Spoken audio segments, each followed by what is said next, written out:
Country देख रहा है, वहाँ पे आप जय फिलिस्तीन के नारे लगाएं और आप ये भूल जाते हैं कि फिलिस्तीन का जो मामला है और इजराइल का, शुरुआत किसने की थी? जिसने शुरुआत की थी फिलिस्तीन ने, हमास ने शुरुआत की थी। तो हमास ये भूल गए कि वो उस देश के अगेंस्ट कर रहे हैं जिसने ऑलरेडी मुस्लिम कई देशों को साथ लड़ाई करके अपने आप का अपना एक दारोमदार उसने इस्टेब्लिश किया है। तो हमास को ये मालूम नहीं है या इनको ये नहीं मालूम कि तुम जब अजगर के हाथ में मुंह दोगे तो तुम्हारा यही हाल होगा। हाँ, ये चाहते हैं कि मुस्लिम समाज को मैं पूरा का पूरा अपनी तरफ कर लूँ, कहीं पे भी बोलूं। और फिर उनको ये नहीं मालूम, बहुत सारे लोगों को ये नहीं मालूम कि जब ये इस तरह से नारा लगाते हैं संसद का फिलिस्तीन, इनको इसी बात को कहने के लिए पैसा मिलता है।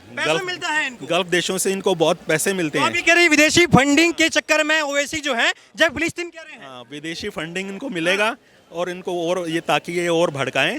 और ये काम जो है ना, इनको खुद भी समझना चाहिए कि ये काम करना गलत बात है। तुम्हारे जो हिंदुस्तान के देश का मुस्लिम है वो बहुत आगे बढ़ चुका है, बहुत समझदार मुस्लिम है। लेकिन असदुद्दीन ओवैसी शपथ ग्रहण में कहते हैं जय फिलिस्तीन, सही है गलत है वो? ऐसा है सर जी, मैं यहाँ था नहीं, हज को गया हुआ था जी, मेरे पीछे हुआ है। आपके पीछे हुआ है ये, आप होते तो ये होने नहीं देते ना। अगर आप यहाँ होते तो ये होने नहीं देते। तो हक की बात होने देते हैं, जो हक की बात है। ये जय फिलिस्तीन कहना हक की बात है कि नहीं? नहीं बिल्कुल गलत है। नहीं तो है, नहीं है, गलत है। नमस्कार, मैं यशपाल राजपुरोहित, आप देख रहे हैं ऑल इंडिया न्यूज। 18वीं लोकसभा के गठन के बाद लगातार संसद में भी हंगामा होता जा रहा है। कल की बात आपको बता दें, असदुद्दीन ओवैसी के घर के बाद कुछ अज्ञात लोगों ने कालिक पोत दी। ये बताया जा रहा है कि वो अज्ञात लोग असदुद्दीन ओवैसी के उस बयान से नाराज थे। शपथ ग्रहण के दौरान जब ओवैसी ने ये कहा, जय फिलिस्तीन की बात कही, तो वो अज्ञात लोग नाराज थे और अपनी नाराजगी जाहिर करने का तौर तरीका उन्होंने चुना ओवैसी के दिल्ली आवास के बाहर कालिक पोत करके।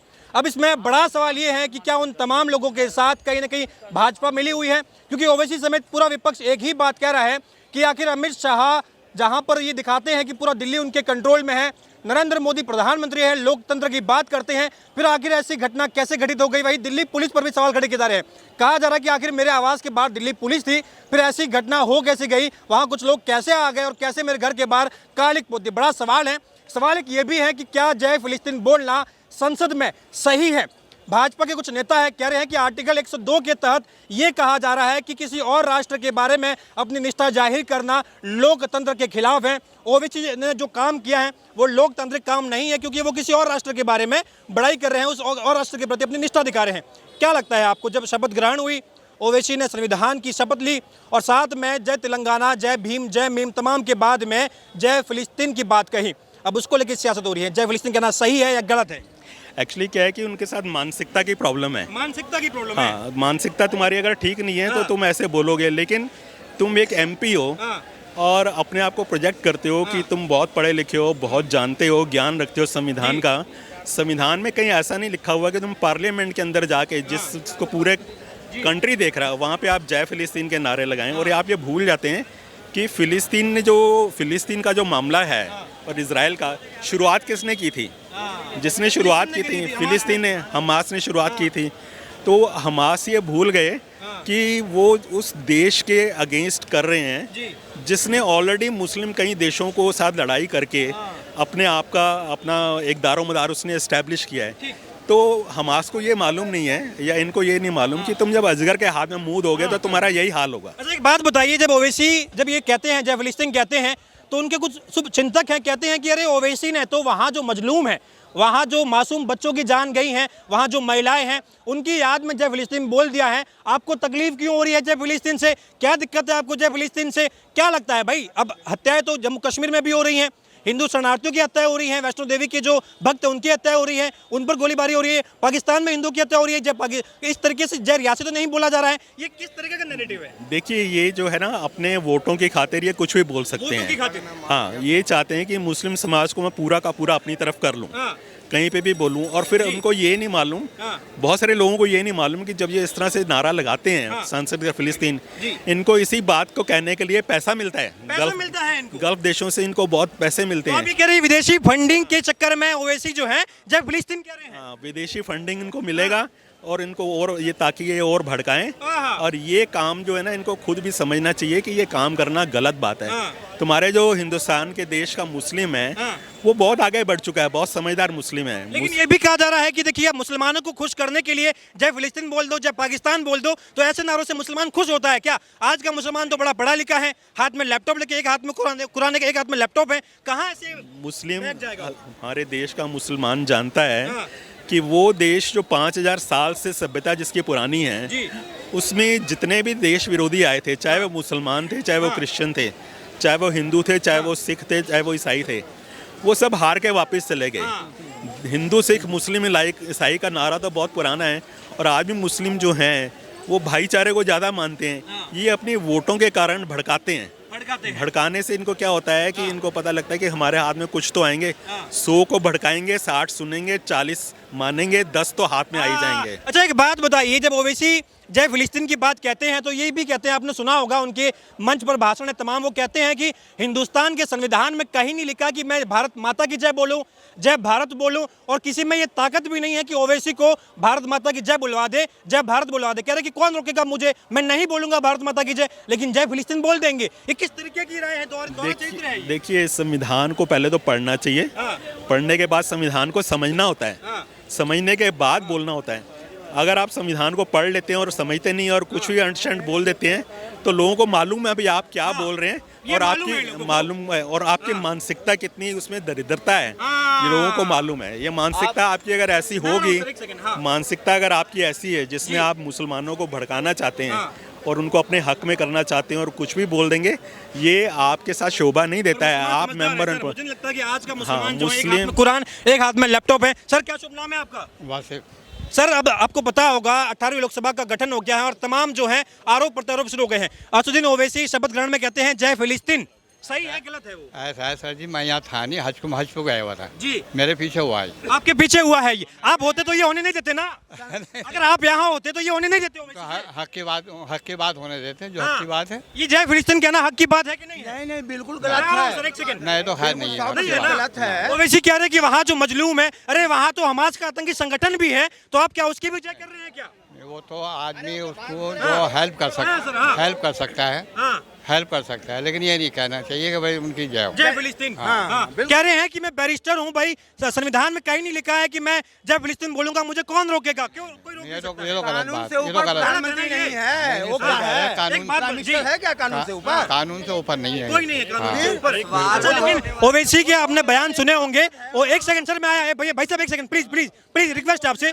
ओवैसी के मंच पर ये भाषण है कि हिंदुस्तान की कोई ताकत नहीं है जो मुझसे भारत माता की जय बुलवा ले, जय भारत बुलवा ले। बार बार ओवैसी ये भी कहते हैं कि संविधान का हवाला देता हूं कि भारत माता की जय बोलना मुझे जरूरी नहीं है।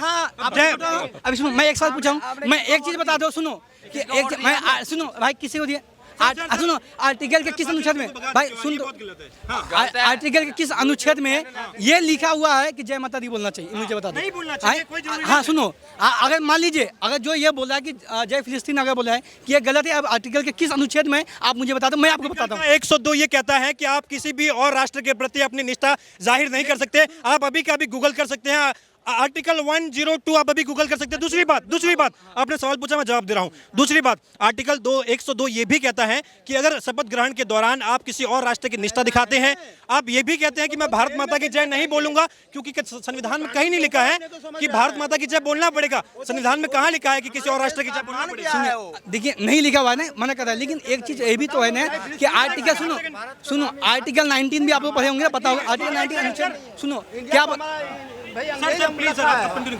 आर्टिकल 19 में हमें क्या बताता है कि भाई जो देश जिस देश में जो रहा ना, आर्टिकल 19 में हमको ये बताता है कि जिस देश के अंदर जो भी है, चाहे वो किसी भी धर्म से बिलोंग करता हो, अगर है तो वो अपनी मर्जी से अपनी इच्छा से अनुसार अपनी ये जिंदगी यानी जीवन का भरण पोषण कर सकता है इस देश में, है ना। चाहे वो किसी भी पार्टी का हो, जय जयकारी करना हो या उसके विरोध में आवाज उठाना हो, वो सब कुछ कर सकता है। ये संविधान हमारा कहता है।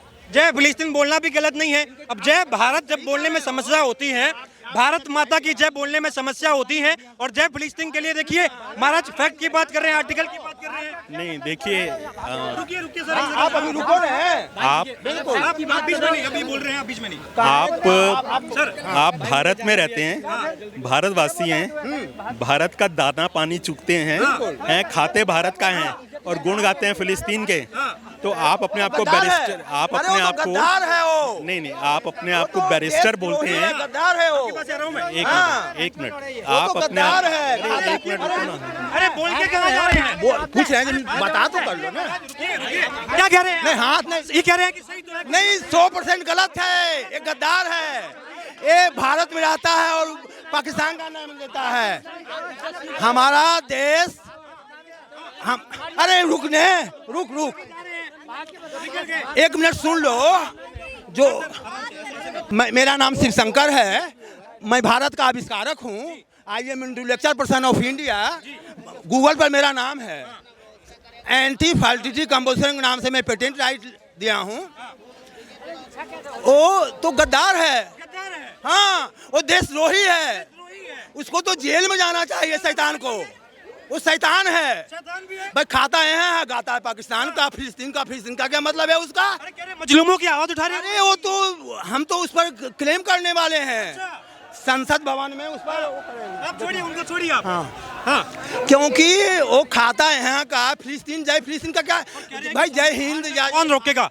कह रहे भारत माता की जय बोलने का मुझे कोई जबरदस्ती नहीं कर सकता। हमारे संविधान में कानून से ऊपर प्रधानमंत्री भी नहीं है। इंदिरा गांधी को जेल जाना पड़ा था जब वो गलत करके वो मतलब जीता था, राजनारायण हराए थे उनको, तो गलत ढंग से पद का दुरुपयोग करके 25 जून 1976 में उसी पर तो वो इमरजेंसी भी लगी। हाँ इमरजेंसी लगाया भाई, संविधान का गला घोंट लिया केवल जीतने के लिए इलेक्शन। हाँ, लेकिन इलाहाबाद हाईकोर्ट उसको गलत माना, उसको जेल भी भेजा। पर भाई दुनिया के इतिहास में पहली बार कोई प्रधानमंत्री जेल गया है, सिटिंग प्रधानमंत्री। 6 साल के लिए मेंबरशिप हाँ, व्रत हो गया। तो कहने का मतलब जब इंदिरा गांधी, हमारे कानून में प्रधानमंत्री कानून से ऊपर नहीं है। दो व्यक्ति कानून से ऊपर है जब पद पर है, प्रेसिडेंट और गवर्नर। जब वो पद पर है तो उस पर हाँ अरेस्ट नहीं किया जाता है। हाँ, अब शीला दीक्षित की उदाहरण है, वो वहाँ की राज्यपाल थी, पता नहीं कहाँ की। सर ये है कि अभी ओवैसी के घर के बाहर कालिक पोती गई है, अज्ञात लोग कह रहे हैं वो तो बिल्कुल घटिया किस्म का आदमी है कि भाई ओवैसी बैरिस्टर हैं, सब पता है। वो कानून मंत्री अभी कौन है, हम बता रहे हैं कानून मंत्री बैरिस्टर है, इन्हें कानून के सारे दाव पेश मालूम है। कह रहे संविधान में कहीं नहीं लिखा है कि ओवैसी के कोई कार्रवाई हो सकती है। जब प्रधानमंत्री कानून से ऊपर नहीं हो सकता है तो ओबीसी तो एक सांसद है,